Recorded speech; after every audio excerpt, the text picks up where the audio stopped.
Guys last part में हम लोगों ने देखा था कि वी चोंग के मो को बुलाने पर मो फेंग्यू हाउस के बाहर आ गया था। बाहर चारों प्लेयर्स के साथ खड़ा हुआ वी चोंग चिल्लाते हुए मो को आवाज देता और बोलता है, मो जल्दी से बाहर आओ, क्या तुम्हें फेंग्यू हाउस के पीछे छुपने में जरा सी भी शर्म नहीं आ रही। और वी ली भी काफी ज्यादा गुस्से में होता है और वो कहता है कि जैसे ही मो बाहर आने की हिम्मत करेगा तो मैं तुरंत ही उसका सिर काट डालूंगा।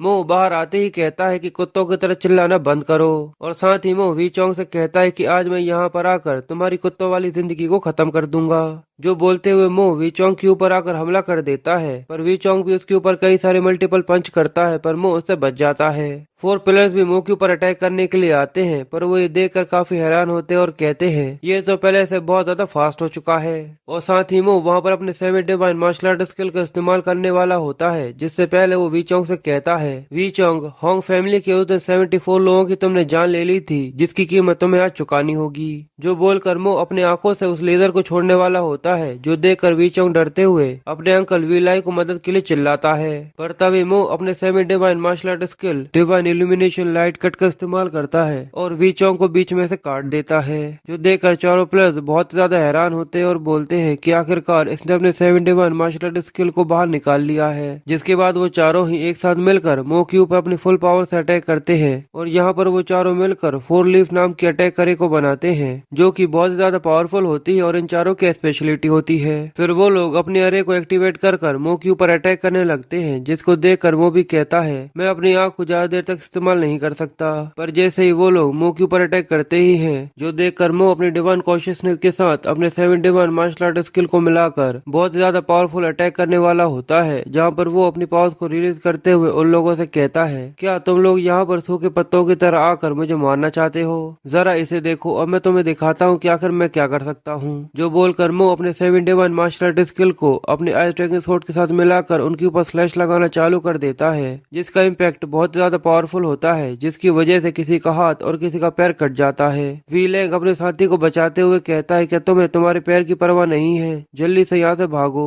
मो उस अटैक को करने के बाद पूरी तरह से एग्जॉस्ट हो चुका था, जिसकी वजह से उसकी पावर पूरी तरह से खत्म हो जाती है और वो वहीं पर बैठ जाता है। मो को कमजोर देखकर वी फैमिली के कुछ लोग कहते हैं कि इसके पास 7 डिवाइन मार्शल आर्ट टेक्निक है, चलो इसको मारकर हम लोग इससे ये ले लेते हैं। जब तक ये कमजोर है तब तक हम लोगों के पास एडवांटेज है, ये हम लोगों से नहीं लड़ सकता। पर जैसे ही वो सामने की तरफ देखते हैं तो उनके मुंह खुले के खुले रह जाते हैं और आगे फट जाती हैं, क्योंकि फेंग्यू हाउस की मेड मो को रूम के अंदर खींच ले जाती हैं। और मो उन लोगों को जीभ दिखाते हुए कहता है कि अगर तुम्हें मेरे मार्शल आर्ट स्किल चाहिए तो तुम्हें एक और जन्म लेना पड़ेगा, तब शायद तुम इसके बारे में सोच सकते हो। जो बोलते हुए मो अंदर चला जाता है और उन लोगों के सामने ही गेट को बंद कर दिया जाता है। जो देखकर वो लोग चिल्लाते हुए कहते हैं कि मो तो एक पूरी तरह से कछुआ बन चुका है। तो उसका दूसरा साथी कहता है कि भूल जाओ, फेंग्यू हाउस के अंदर जाने के बाद हम कितनी भी कोशिश कर लें पर हम लोग अंदर नहीं जा सकते। फिर कुछ दिन बाद हमें होंग फैमिली के रूइंस को दिखाया जाता है, जहाँ पर मो होंग फैमिली के वहाँ पर पानी देने के लिए आया हुआ होता है और कहता है कि मैं तुम लोगों को यहाँ पर देखने के लिए आया हूँ। जिसके बाद मो उन लोगों से आगे कहता है कि जैसा मैंने तुम लोगों से कहा था, मैंने तुम्हारे दुश्मन का सिर काट कर उसे तुम्हारे ऊपर भेंट के तौर पर चढ़ा दिया है, तो अब मुझे उम्मीद है कि तुम्हारी आत्माओं को शांति मिलेगी। फिर हमें अगले दिन का सीन दिखाया जाता है, जहाँ पर मो फेंग्यू हाउस के अंदर घूम रहा होता है, पर साथ ही मो अपने मन में सोचता है कि फेंग्यू हाउस की ओनर बहुत ज्यादा बीमार है, तो शायद उसने काफी लंबे समय से कुछ भी अच्छा नहीं खाया होगा। इसलिए मो वहाँ पर एक लड़की से पूछता है कि आखिर मुझे एक चिकन कहाँ से मिल सकता है। तो वो लड़की मो को डायरेक्शन बताते हुए सोचती है, यानी मिस्टर मो ओनर के करीब होना चाहते हैं। जिसके बाद हमें किचन का सीन दिखाया जाता है, जहाँ पर मो मास्टर शेफ की टोपी लगाते हुए अपने मन में सोचता है, ओनर के करीब जाने का सबसे पहला रास्ता मेरे पास यही है कि मुझे फेंग्यू हाउस का मास्टर शेफ बनना होगा। फिर वहाँ पर फेंग्यू हाउस का मास्टर शेफ आ जाता है, जो मो को वहाँ पर देखकर काफी सरप्राइज होता है और उससे कहता है, ये तो कमाल की बात है मिस्टर मो, आप तो मेरे हीरो हैं। मुझे आपकी लिखी हुई पोइट्री हीरो काफी ज्यादा पसंद आई थी। उसको सुनने के बाद मुझे ऐसा लगा कि मेरे दिल में छेद हो गया हो। तो बताइए कि आज आप किचन के अंदर क्या खाना चाहते हैं, मैं अपने हाथों से आपके लिए बना कर दूंगा। पर मो उससे कहता है कि नहीं, मुझे भूख नहीं है, मैं तो यहाँ पर शेफ के लिए अप्लाई करने के लिए आया था। जो सुनकर मास्टर शेफ गुस्से में आ जाता है, क्योंकि उसको कोई भी कॉम्पिटिशन कंपटीशन तरह था भी पसंद नहीं था। पर मास्टर शेफ का जूनियर वोंग मो को बताता है फेंगी हाउस के अंदर 8 मास्टर शेफ है जिन्हें चाइना के अंदर काफी अच्छे तरीके से जाना जाता है और आप फेंगी हाउस की पोइट्री कार है। आखिर आप यहाँ पर किचन के अंदर पीछे क्या करेंगे, प्लीज हमें शर्मिंदा मत कीजिए। और वैसे भी मिस्टर मो आपके लिरिक्स की तरह कुकिंग को भी इतना ज्यादा आसान मत समझिए। जो सुनकर मो अपने मन में सोचता है लगता है कि ये इंसान अपने चेहरे पर एक झूठी हंसी लपेट कर बैठा हुआ है। पर तभी मास्टर शेफ उसे चिल्लाते हुए कहता है कि तुम अपनी बकवास बंद करो, आखिर तुम मिस्टर मो से इस तरीके से कैसे बात कर सकते हो। पर मो उसे भी देखकर समझ रहा था कि वो केवल फालतू में ही चिल्ला रहा है, केवल मो को दिखाने के लिए। इसलिए मो अपने मन में कहता है कि ये नाटक करना बंद करो। और साथ ही मास्टर शेफ अपने मन में सोचता है कि यहाँ पर किचन के अंदर काफी ज्यादा दिक्कतें होती हैं और अब यहाँ पर ये भी आकर खड़े हो गए हैं। पर अब मिस्टर मो फेंगी हाउस के एक सेलिब्रिटी बन चुके हैं, इसलिए मैं उनको इस तरीके से ऑफेंड नहीं कर सकता। तो मास्टर शेफ अपने चेहरे पर एक झूठी स्माइल रखते हुए कहता है कि मिस्टर मो, मैं फेंगी हाउस का 3 स्टार शेफ हूँ और मैं यहाँ पर आपको हम लोगों को ज्वाइन करने के लिए वेलकम करता हूँ। पर डाइनिंग रूम की रिक्वेस्ट के लिए कई सारे टेस्ट को पार करना पड़ता है, पर मैं आपको यहाँ पर ये सब छोड़कर सीधे ट्रेनिंग शिप एरिया के अंदर भेज सकता हूँ, जिसमें अगर आप 1 महीने के बाद उसके राउंड को पास कर लेते हैं, जिसके बाद आप फेंगी हाउस के डाइनिंग रूम के अंदर एंटर कर जो चाहे वो कर सकते हैं। तो बताइए आपको ये कैसा लगा। तो मैं उसकी बात सुनकर कहता है कि ठीक है, मैं इसके लिए तैयार हूँ। तो मास्टर शेफ वोंग से कहता है कि मिस्टर मो को केटर्स की रूम के अंदर ले जाओ जहाँ पर वो सारी चीजें समझ सकें। तो वोंग कहता है कि ठीक है मास्टर, जैसा आप कहे मैं वैसा ही करूँगा। फिर वोंग मो को रूम के अंदर ले जाने लगता है और मास्टर शेफ हंसते हुए कहता है अगर मिस्टर मो आपको कोई भी चीज समझ में नहीं आए तो आप कभी भी मेरे पास आकर कुछ भी पूछ सकते हैं। पर जैसे ही मो वहाँ से चला जाता है तो वो एक बुरा सा मुंह बनाते हुए कहता है कि सच में ये तो एक बहुत बड़ा बेवकूफ है। वोंग अंदर आते ही चाय हुआ नाम के एक लड़के के सिर पर मारते हुए कहता है अपने आप को इनसे इंट्रोड्यूस करवाओ, क्योंकि कुछ दिनों बाद ये भी तुम्हारे साथ यहाँ पर डिशेस धोने का काम करने वाले हैं। तो चाय हाउ अपने इंट्रो देते हुए मो को बताता है मैं यहाँ पर आग जलाने के लिए, वेजिटेबल्स को धोने के लिए और डिशेस को धोने के लिए रिस्पॉन्सिबल हूँ। तो मो उसे कहता है कि ठीक है, मेरा ख्याल रखना। पर साथ ही वो अपने मन में सोचता है ऐसा लगता है कि ये बहुत ज्यादा बीमार है। जिसके बाद वोंग चाय हुआ को 10 युआन देते हुए कहता है कि ये काम करने के बाद मेरे पास चाइनीज सिगरेट लेकर आ जाना।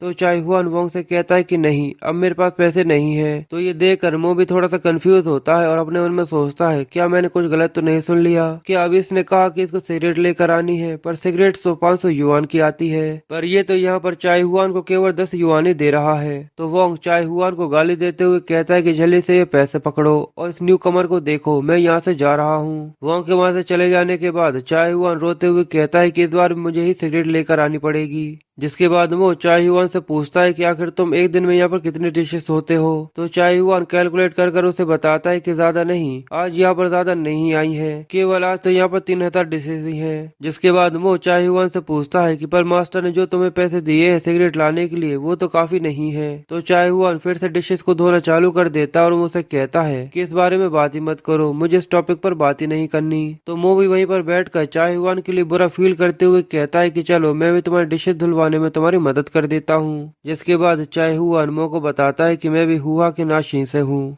मैं वहाँ पर अपने साथी फार्मर्स को देखकर और अपने भाई को देखकर काफी ज्यादा खुश हुआ करता था और मैंने वहाँ से आए हुए एक ऐसे लड़के के बारे में सुना है जिसका मैं फैन हो गया। मिस्टर मो वो मेरे आइडल हैं, मेरे दोस्त और सभी पड़ोसी उसके फैंस हैं। कुछ लोग कहते हैं कि वो एक हीरो है जो गरीबों की मदद करता है, पर वहीं दूसरे लोग उसके बारे में कहते हैं कि वो बहुत ज्यादा क्रूल और मर्डरर है। वो एक मार्शल आर्टिस्ट है जो किसी की परवाह किए बिना किसी को भी मारने के लिए नहीं कतराता।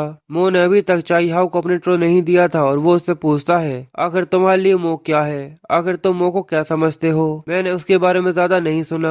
तो चाई हाउ अपनी फीलिंग्स को बयान करते हुए मो को बताता है कि मिस्टर मो मेरे लिए एक हीरो की तरह है, एक ट्रू हीरो। ऐसी चीज है जो कि हमारे जैसे ऑर्डिनरी लोग जिससे लड़ने की हिम्मत नहीं करते, वहीं पर वो हर एक चीज को चैलेंज करने की हिम्मत करता है और हर एक चीज से लड़ता है। और फिर ऐसे ही वो दोनों एक दूसरे से बातें करते हुए काफी ज्यादा लंबा समय बिता देते हैं, जहाँ पर चाय हुआ मो को अपनी पूरी स्टोरी बताता है और कहता है कि भले ही मुझे यहाँ पर 5 साल से भी ज्यादा हो चुके हैं, पर अब मैं यहाँ पर काफी ज्यादा कंफर्टेबल फील करता हूँ। भले ही हर दिन मुझे मुझे यहाँ पर कितनी सारी ऑयली डिशेज धोनी पड़ती हूँ, पर अब यही मेरा घर है। जिसके बाद वो लोग वहाँ पर हॉट पॉट बनाकर वहाँ पर खाने लगते हैं और वहाँ पर भी कई सारी बातें करते हैं, पर तभी उन्हें वहाँ पर किसी के आने की आवाज आती है और थोड़ी ही देर बाद चलते हुए वहाँ पर मास्टर शेफ और वोंग पहुँच जाते हैं, जो वहाँ पर हॉट पॉट को देखकर कहते हैं, क्या वोंग तुमने ये तैयार किया है? पर वोंग अपने मास्टर से कहता है कि नहीं, शायद हमसे पहले कोई शेफ यहाँ पर आया हो जो काफी ज्यादा भूखा होगा, इसकी वजह से उसने ये यहाँ पर स्नैक तैयार किया है। पर हमें वहाँ पर दिखाते हैं कि मो और वोंग दोनों के दोनों वहीं पर छुपे हुए होते हैं और वो दोनों ही वहाँ पर मास्टर शेफ और वोंग की बातें सुन रहे थे और वो दोनों ही वहाँ पर हॉटपॉट खाते हुए एक दूसरे से बातें कर रहे थे। जहाँ पर वोंग मास्टर से पूछता है कि आप सच में अगले महीने मो को पार्टिसिपेट करने देंगे, तो मास्टर शेफ हंसते हुए कहता है कि क्या बकवास है, मैं अगले महीने उसे रिफ्यूज करने के लिए कोई न कोई बहाना बना लूंगा। तो वोंग मास्टर से कहता है कि आपका ये रास्ता काफी ज्यादा अच्छा है, उन सभी अप्रेंटिस को यहाँ पर डिशेस धोने दो और उनको कुछ भी ना सीखने दो। तो मास्टर शेफ वोंग से कहते हैं कि तुम ज्यादा अच्छे मत बनो, क्योंकि फेंगी हाउस से 6000 सैलरी आती है, जिसमें से तुम उन्हें 4000 देते हो, पर उसमें से भी 1500 युआन तुम हर महीने उन लोगों से ले लेते हो। तुम मुझसे भी ज्यादा क्रूल हो। और ऐसे ही वो दोनों एक दूसरे के साथ बहुत सी अजीब अजीब सी बातें कर रहे होते हैं, पर थोड़ी ही देर बाद उन लोगों की बातें सुनते हुए चाई होंग की सब्र हो जाती है और उसको उल्टी होना चालू हो जाती है, जो देखकर मास्टर शेफ बहुत ज्यादा हैरान हो जाता है और चिल्लाते हुए कहता है कि आखिर यहाँ पर कौन है। चाई हाओ और मो दोनों ही वहाँ से बाहर आ जाते हैं और वोंग उनको देखकर कहता है कि मो, आखिर तुम यहाँ पर क्या कर रहे हो? तो चाई हाओ वोंग से कहता है कि मास्टर, आखिर आप इतनी ज्यादा गंदी बातें कैसे कर सकते हैं, जिसकी वजह से मुझे उल्टी हो गई। जिसके बाद मो मास्टर शेफ और वोंग से कहता है कि तुम दोनों के सिर हॉट पॉट के स्पाइस के अंदर डाल दो। तो वो दोनों ही थोड़े से कंफ्यूज होते हैं कि उनको समझ में नहीं आता कि आखिर मो यहाँ पर क्या कहना चाहता है, पर तभी मो उनके पास आकर उन दोनों के सिर को उठाकर हॉट पॉट के स्पाइस के अंदर डाल देता और कहता है कि जैसा मैंने तुमसे कहा हॉट पॉट के अंदर डाल दो।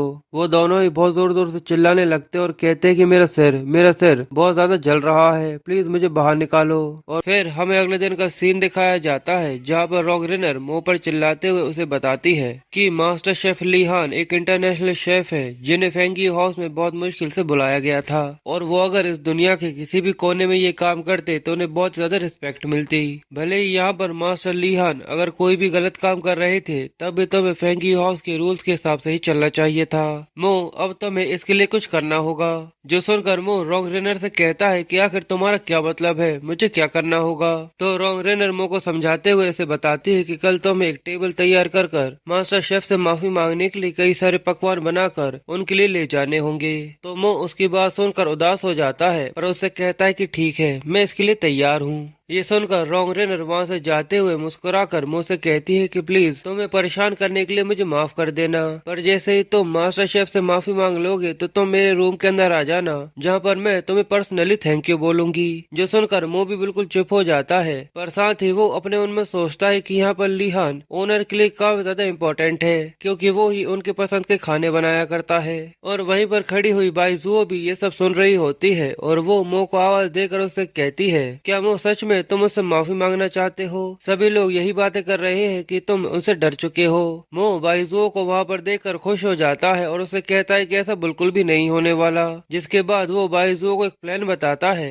जिसके बारे में हमें कुछ भी नहीं बताया जाता कि आखिर मो ने बाइजुओ को क्या बताया है। पर फिर हमें फेंगी हाउस के बाहर का सीन दिखाया जाता है, जहाँ पर बी फैमिली के दो लोग फेंगी हाउस को गार्ड कर रहे थे, जहाँ पर एक गंजा आदमी कहता है कि हेड ने कहा था कि यहाँ पर फेंगी हाउस के बाहर मो पर 24 घंटे नजर रखनी है। जैसे ही वो फेंगी हाउस से बाहर आए तो उसे किसी भी कीमत पर जान से मार डालना होगा। तो उसका साथी कहता है कि मो अपनी लास्ट बैटल से ही छुपा हुआ है, क्या तुम्हें ऐसा लगता है कि वो फेंगी हाउस से बाहर आने की हिम्मत भी करेगा? हमें उसे बाहर निकालने का कोई न कोई रास्ता ढूंढना होगा। पर तभी हमें सामने की तरफ दिखाते हैं, जहाँ पर बाइजुओ मो को हिलाते हुए उसे कहती है, क्या तुम हर दिन फेंगी हाउस का खाना खाकर बोर नहीं हो गए हो? चलो हम लोग बाहर डिनर डेट पर चलते हैं, कि जैसा तुमने मुझसे प्रॉमिस किया था। पर मो उसे मना करते हुए कहता है कि नहीं, मुझे बाहर नहीं जाना। अगर तुम्हें जाना है तो तुम अकेली वहाँ पर जा सकती हो। मेरे घाव पूरी तरह से ठीक नहीं हुए हैं और बाहर बहुत ज्यादा खतरा है। वो दोनों ही मो को अपने सामने देखकर बहुत ज्यादा हैरान होते हैं, पर तभी मो जल्दी से भागकर फेंगी हाउस के अंदर चला जाता है, जिसकी वजह से बाइजुओ से कहती है कि तुम बहुत बड़े कमीने हो। फिर बाइजुओ वहीं पर खड़ी होकर रोने लगती है और कहती है कि तुम एक मर्द नहीं हो सकते। और ये देखकर वो दोनों वी फैमिली के आदमी बाइजुओ के पास आकर उसे कहते हैं, अगर तुम यहाँ पर मो के बारे में हमें एक अच्छी न्यूज दोगी तो ये कार्ड तुम्हारा हो सकता है। तो दूसरा लड़का कहता है कि इस कार्ड के अंदर 5 मिलियन युआन है और उसका पासवर्ड भी बताता है। बाइजुओ उन दोनों को देखते ही समझ जाती है कि वो दोनों बी फैमिली के हैं और वो दोनों ही अपने मन में सोचते हैं जरूर यहाँ पर मो ने बाइजुओ के साथ कोई न कोई गलत हरकत की होगी। अगर हम लोग यहाँ पर इसे पैसा दे देते हैं तो जरूर ये हमें मो के बारे में एक अच्छी इन्फॉर्मेशन दे सकती है। जिसके बाद बाइजुओ उन दोनों से कार्ड लेते हुए उन्हें मो के बारे में बताना चालू करती है और कहती है कि मो यहाँ पर फेंगी हाउस के अंदर लीहान नाम के एक आदमी के खाने का गुलाम बन चुका है। मो ने कहा था कि जब तक मास्टर शेफ लीहान फेंगी हाउस के अंदर रहेंगे तब तक वो भी फेंगी हाउस को छोड़कर कहीं नहीं जाएगा। और मो ने तो ये भी कहा था कि वो मास्टर शेफ लीहान के खाने के बिना अपनी जिंदगी को एक्सपेक्ट भी नहीं कर सकता। फिर हमें अगले दिन का सीन दिखाया जाता है जहाँ पर लीहान हॉस्पिटल से जैसे ही निकलता है तो वी फैमिली के कई सारे लोग उसे घेर लेते हैं और कहते हैं क्या तुम्हारा ये नाम लीहान है। जिसके बाद वो लोग उसे कार के अंदर भरकर उसे वहाँ से ले जाते हैं। जिसके बाद सीन फिर से फेंगी हाउस के डिनर रूम का आ जाता है जहाँ पर सभी शेफ्स मो के खिलाफ वहाँ पर साजिश रच रहे होते हैं और कहते हैं कि जैसे ही मास्टर शेफ लीहान यहाँ पर आ जाएंगे तो हम लोग उनसे बोलेंगे कि वो मो से कहें कि मो घुटनों के बल बैठकर उनसे माफी मांगे। तो दूसरा शेफ उसे कहता है कि ये काफी ज्यादा अच्छा आइडिया है, इसकी वजह से मो का स्टेटस हमेशा उनसे नीचे रहेगा। और वोंग वहाँ पर मो को बड़े ही आराम से बैठा हुआ देखकर बोलता है, मो मैं भी ये देखना चाहता हूँ कि आखिरकार तुम कितनी देर तक ऐसे ही आराम से बैठ सकते हो। पर फिर हमें 2 घंटे बाद का सीन दिखाया जाता है जहाँ पर मो बड़े ही आराम से सो रहा था। पर वोंग और बाकी शेफ ये देखकर काफी कंफ्यूज होते हैं कि आखिर मास्टर शेफ लीहान आखिर अभी तक क्यों नहीं आए। पर तभी मो नशे में उठता और कहता है कि उनका वेट करने की जरूरत नहीं है, आज मैं यहाँ पर सभी के सामने उनसे माफी मांगने वाला हूँ। जिसके बाद मैं रॉन्गरेनर से किए हुए प्रॉमिस को पूरा कर दूंगा। जिसके बाद मो जमीन पर वाइन गिराते हुए कहता है कि मास्टर शेफ लीहान मैं आपसे माफी मांगता हूँ। ये देखकर बाकी शेफ्स मो पर चिल्लाते हुए कहते हैं कि तुम यहाँ पर किसी मरे हुए से माफी मांग रहे हो, यहाँ पर ऐसे रोकर मजाक उड़ाना बंद करो। पर फिर मो से कहता है कि ठीक है, अगर तुम ऐसा चाहते हो तो ठीक है, मैं चुप हो जाता हूँ। पर ये सब देखकर वोंग को बहुत ज्यादा गुस्सा आता है और वो अपने मन में सोच रहा था कि जैसे ही मास्टर शेफ यहाँ पर पहुँच जाएंगे तो मैं उनसे कहूंगा, जिसके बाद तुम्हें मास्टर शेफ लीहान के सामने घुटनों के बल बैठकर उनसे माफी मांगनी होगी। पर लीहान को वहाँ से गायब हुए 15 दिन से ज्यादा हो जाते हैं, जिसकी वजह से रॉन्गरेनर सभी लोगों को बुलाकर उनसे कहती है कि लीहान को यहाँ से गायब हुए 15 दिन से भी ज्यादा हो चुके हैं और यहाँ पर कोई भी ओनर की जैसे टेस्ट का खाना नहीं बना पा रहा, जिसकी वजह से ओनर ने 7-8 दिन से कुछ भी नहीं खाया है। और जल्दी ही यहाँ पर फेंगी हाउस के अंदर सॉन्ग एंड डांस का कंपटीशन पार्टी स्टार्ट होने वाली है, जो कि लीहान के बिना पूरी तरह से इम्पॉसिबल है। लीहान के बिना हम लोग नंबर 1 पर नहीं पहुँच सकते, इसलिए हम लोग केवल एक चीफ को यहाँ पर प्रमोट कर सकते हैं। रॉन्गरेनर यहाँ पर वोंग को आगे करते हुए कहते हैं कि वोंग प्लीज मुझे डिसअपॉइंटेड मत करना।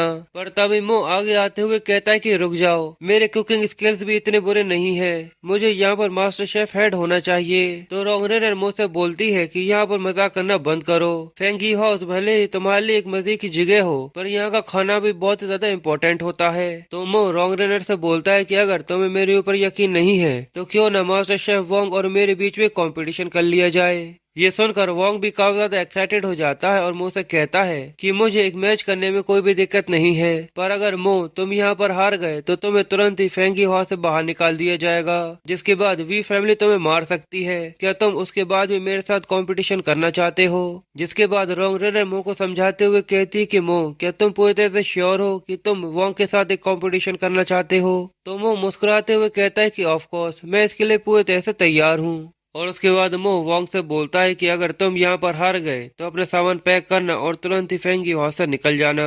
उसकी बात सुनकर बाकी शेफ हंसने लगते हैं और कहते हैं लगता है कि मो यहाँ पर पूरी तरह से पागल हो चुका है। क्या तुम्हें पता भी है कि मास्टर वोंग यहाँ पर कितने सालों से काम कर रहे हैं और यहाँ पर इस लड़के को आए हुए 1 महीने से भी ज्यादा नहीं हुआ। सच में ये तो काफी ज्यादा बहादुर है। क्या सच में तुम्हें ऐसा लगता है कि तुम शेफ वोंग के सामने यहाँ पर जीत सकते हो?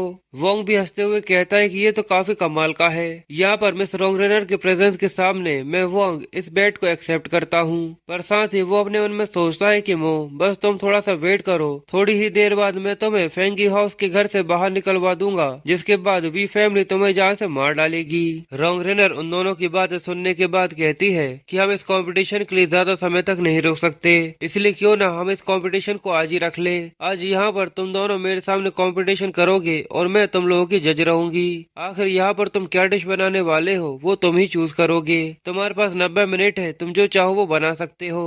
फिर मो और वोंग एक दूसरे के आमने सामने खड़े होकर इस कंपटीशन के लिए पूरी तरह से तैयार हो जाते हैं और रोंगरेनर उन दोनों की जज बनकर वहीं पर खड़ी हो जाती है। वोंग मो से पूछता है कि तुम काफी अच्छे हो, तो बताओ आज तुम क्या बनाना चाहते हो।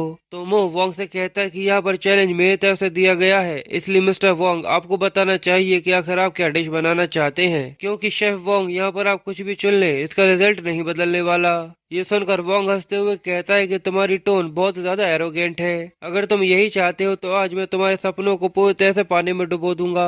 और मो तुमने मुझसे पूछ ही लिया है तो मैं तुम्हारे सामने कोई भी पोलाइट नहीं होने वाला, इसलिए हम लोगों के कंपटीशन के लिए हम लोग यहाँ पर फ्राइड शैलेड पोटैटोज बनाएंगे। जो सुनकर बाकी शेफ्स काफी ज्यादा उदास हो जाते हैं और कहते हैं कि ये तो एक बेसिक सी डिश है, आखिर यहाँ पर इस कंपटीशन के अंदर श्रेडेड पोटैटोज को क्यों बनाया गया है। तो दूसरे शेफ उन्हें बताते हैं कि नहीं, ये एक बेसिक रेसिपी नहीं है। यहाँ पर फेंगी हाउस के अंदर वो इसे 30 सालों से ज्यादा से बनाते आ रहे हैं और यहाँ पर मुझे नहीं लगता कि मास्टर वोंग जरा से भी हल्के होने वाले हैं, ये बहुत ही ज्यादा सीरियस है। जिसके बाद वोंग रोंगरेनर से बोलता है कि जैसे ही आप कहें तो हम लोग इस कंपटीशन को शुरू करते हैं। तो रोंगरेनर उन लोगों को इशारा करती है कि इस कंपटीशन को शुरू किया जाए। जिसके बाद हमें सामने की तरफ दिखाते हैं कि यहाँ पर Wong dragon fish to peel the skin नाम की एक टेक्निक का इस्तेमाल करता है, जिसकी वजह से पोटैटो को बड़ी आराम से वो एक ही सेकंड में पील देता है। पर वहीं दूसरी तरफ मो को आलू के छिलके निकालने में बहुत ज्यादा दिक्कत आ रही होती है, जो देखकर सभी शेफ्स मुंह पर हंसते हुए कहते हैं तुम तो एक ग्रैंडपा से भी ज्यादा बुरी तरीके से इनको पील कर रहे हो। सच में तुम्हारे नाइफ स्किल्स तो बहुत ही ज्यादा बेकार है, तुम जरूर यहाँ पर हार जाओगे। और हमें सामने की तरफ दिखाते हैं कि वोंग ने पूरे पोटैटोज को फ्राई करने के लिए अच्छे से चॉप कर लिया होता है, पर दूसरी तरफ मो की उंगली में लग जाती है, जो देखकर रोंगरेनर को भी बुरा लग रहा था और वो उसको देखकर बोलती है अगर ऐसा ही चलता रहा तो मो आखिर में हार जाएगा। पर फिर हमें अगले पल में दिखाते हैं कि मो ने अपने स्किल्स दिखाना चालू कर दिया था और मो बड़े ही तेजी से आलूओं को चॉप करना चालू कर देता है, जो देखकर सभी लोग बहुत ज्यादा हैरान हो जाते हैं और कहते हैं कि मो ने तो यहाँ पर केवल आधे आलू को ही पील किया है, उसके बाद इसी को चॉप करना चालू कर दिया है। और सभी लोग मो की टेक्निक्स को देखकर बहुत ज्यादा हैरान हो जाते हैं और वोंग भी ये देखकर बोलता है कि आखिर मो के पास इतने ज्यादा पावरफुल स्किल्स कैसे हो सकते हैं। और बस थोड़ी ही देर बाद मो की डिश बनकर पूरी तरह से तैयार हो जाती है, जिसका नाम 3 beast worship the sun and the moon होता है। बाकी शेफ्स ये देखकर उनके मुंह खुले के खुले रह जाते हैं और वो कहते हैं कि ये रेसिपी तो पूरी तरह से तैयार हो चुकी है और इसके अंदर ऐसा लग रहा है कि इसके अंदर 3 आलू हैं, पर इसके अंदर 3 आलू की नहीं, केवल एक ही आलू है। वोंग भी ये देखकर बहुत ज्यादा हैरान होता है और कहता है कि ये नामुमकिन है, आखिर ऐसा कैसे हो सकता है। पर आखिर मेरी चॉपस्टिक्स इसको उठाने के लिए कंट्रोल क्यों नहीं हो पा रही। फिर वोंग उसको उठाकर अपने मुंह में रखता है, जिसकी वजह से उसे बहुत ज्यादा अच्छा लगता है। उसे ऐसा लगता है कि जैसे वो फिर से अपने बचपन में पहुंच चुका हो। जिसके बाद रोंगरेनर भी उसे उठाकर खाती है, जिसकी वजह से उसका भी मन पूरी तरह से खुश हो जाता है। और वोंग रोंगरेनर से रोते हुए बोलता है कि आपको मेरी डिश टेस्ट करने की कोई भी जरूरत नहीं है, मैं यहाँ पर हार चुका हूँ। रोंगरेनर को वो डिश बहुत ज्यादा अच्छी लगती है, जिसकी वजह से वो डिश को लेकर वहां से भागते हुए कहती है कि इन 1000 सालों में इस तरीके से किसी ने भी खाना नहीं बनाया था, आज इस पूरी डिश को मैं अपने लंच में खा जाऊंगी। तो बाकी शेफ्स भी चिल्लाते हुए कहते हैं कि एक बार मास्टर वोंग की बनाई हुई डिश को तो टेस्ट कर लीजिए। पर रोंगरेनर उनसे कहते हैं कि मुझे उस सब की जरूरत नहीं है, जो बोलकर रोंगरेनर वहाँ पर एक कोने में बैठकर पूरी डिश को खा लेती है और कहती है कि मेरा तो पेट भर गया। तो वो रोंगरेनर के लिए ड्रिंक लेकर आता है और उसे कहता है कि तुमने जरूरत से ज्यादा खा लिया है, ये लो ड्रिंक, इससे तुम्हें आराम मिलेगा। जिसके बाद रोंगरेनर मुझसे बोलती है कि तुम्हारा खाना बहुत ज्यादा अच्छा था, आज से तुम फेंगी हाउस के हेड चीफ हो। तो वो रोंगरेनर से बोलता है कि आपके इस ग्रेटिट्यूड के लिए आपका बहुत बहुत शुक्रिया, अब मैं बहुत ज्यादा थक चुका हूँ, प्लीज मुझे आराम करने जाना होगा। पर साथ ही मो अपने मन में सोचता है कि फेंगी हाउस का चीफ बनना मेरे लिए काफी ज्यादा अच्छा था, अब मेरा अगला कदम ओनर के और भी ज्यादा करीब जाना होगा। और बस इसी के साथ ये पार्ट यहीं पर खत्म हो जाता है। गाइज आई होप आप लोगों को ये वीडियो पसंद आई होगी। अगर आप लोगों को ये वीडियो पसंद आई है तो प्लीज मुझे कमेंट करके जरूर बताइएगा। आपके ऐसा करने से मुझे पता चलता है कि आप लोग मुझे कितना सपोर्ट करते हैं, इसलिए प्लीज वीडियो को लाइक, कमेंट, शेयर और सब्सक्राइब करना मत भूलिएगा। मिलते हैं आप लोगों से नेक्स्ट वीडियो में।